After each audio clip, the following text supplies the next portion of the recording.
The winner will go on to face St. Clairsville in the semifinals. Scoreless in the third inning.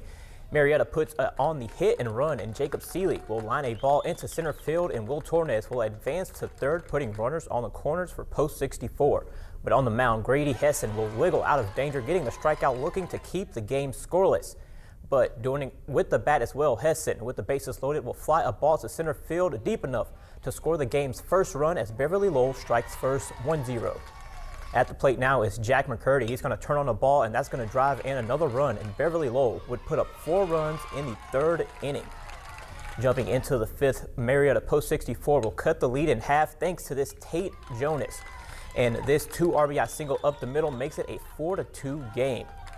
But in the bottom of the 6th, Kanan Bradford would tack on an insurance run with this RBI single into right field as Beverly Lowell goes on and wins 5-2 and advances, and that takes us to our next matchup.